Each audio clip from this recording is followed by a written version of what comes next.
మహాశివరాత్రి పర్వదినం కావడంతో నల్లమలలోని శైవక్షేత్రాలన్నీ శివనామస్మరణంతో మారుమోగుతున్నాయి.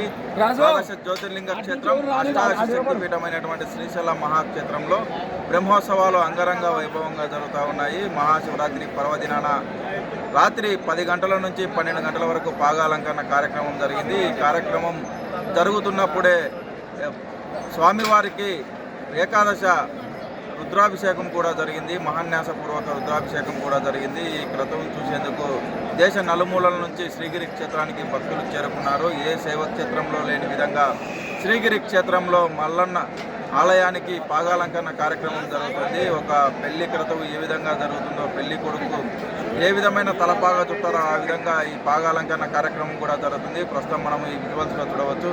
ఈ గోపురం త్రిశూలాన్ని అనుసంధానంగా చేసుకొని ఈ నందులకు ఈ పాగాలంకరణ కార్యక్రమం కూడా జరుగుతుంది. ఏదైతే పెళ్లి కొడుకు ఏ విధంగా పాగాలంకరణ చేస్తారో ఆ విధంగా పాగాలంకరణ కూడా చేయడం కూడా జరుగుతుంది. పృథ్వీ వంశానికి చెందిన వారు ఈ పాగాలంకరణ కార్యక్రమం చేస్తారు. మహాశివరాత్రి పర్వదినం రోజున రాత్రి 10 గంటలకు అన్ని విద్యుత్ దీపాలన్నీ ఆర్పివేసిన తర్వాత దిగంబరుడుగా పృథ్వీ వంశస్థులు ఈ గోపురం పైకి ఎక్కి ఈ పాగాలంకరణ కూడా చేయడం కూడా జరుగుతుంది. అయితే 365 రోజులు నియమనిష్టలతో ఈ పాగా తయారు చేసి మల్లన్న ఆలయానికి భక్తి శ్రద్ధలతో తీసుకొని వస్తారు. ఈ క్రతువును చూసేందుకు దేశ నలుమూలల నుంచి ఈ కార్యక్రమాన్ని చూసేందుకు భక్తులు ఇక్కడికి చేరుకుంటారు.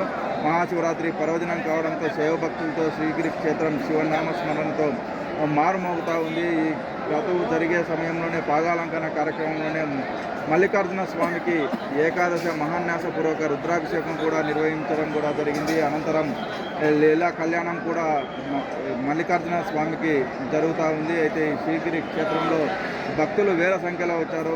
భక్తుల రద్దీని అనుగుణంగా ఆలయ అధికారులు అన్ని ఏర్పాట్లు కూడా చేయడం కూడా జరిగింది. శ్రీగిరి క్షేత్రంలో అణువణువు శివనామస్మరణతో మారుమవుతోంది. శివదీక్ష మాలాపరులు కూడా ఇరుముడి ధరించి మల్లికార్జున స్వామికి ఇరుముడి సమర్పించిన అనంతరం భ్రమరాంబ మల్లికార్జున స్వామిని దర్శనం చేసుకుంటున్నారు. ఈ అధికారులు ఈ ఏర్పాట్లన్నీ పూర్తిగా ఏ భక్తుని కూడా అసౌకర్యం కలగకూడదని చెప్పేసి ముందస్తుగానే కోఆర్డినేషన్ మీటింగ్లు ఏర్పాటు చేసి ఈ జిల్లా యంత్రాంగంతో పాటు రెవెన్యూ పోలీస్ యంత్రాంగం కూడా పూర్తిగా అప్రమత్తమైన పరిస్థితి అయితే ఉంది. రాష్ట్ర ప్రభుత్వం దీన్ని ప్రతిష్టాత్మకంగా తీసుకొని ఈ బ్రహ్మోత్సవాలను విజయవంతం చేసేందుకు కూడా అన్ని ఏర్పాట్లు కూడా చేయడం కూడా జరిగింది. సాధారణ భక్తులను దృష్టిలో ఉంచుకొని వారికి ఎలాంటి అసౌకర్యాలు కలగకుండా, భక్తులకు ఎలాంటి ఇబ్బందులు కలగకుండా ప్రశాంతంగా దర్శనం చేసుకునే విధంగా రాష్ట్ర ప్రభుత్వం కూడా ఏర్పాట్లు కూడా చేయడం కూడా జరిగింది. శ్రీగిరి క్షేత్రం శివనామస్మరణతో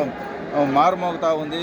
ఇప్పుడు భక్తి శ్రద్ధలతో శ్రీశైలలింగం శిరసా నమామి, శ్రీశైలలింగం మనసా స్మరామి, శరణంటూ శరణంటూ శ్రీశైలలింగ మల్లికార్జున మమ్ము కాపాడవయ్యా అంటూ భక్తి శ్రద్ధలతో భక్తులు శివనామస్మరణ చేసుకోవడం జరిగింది. వీడియో జర్నలిస్ట్ శివశంకర్తో మధు, రాజ్ న్యూస్, శ్రీశైలం నుంచి.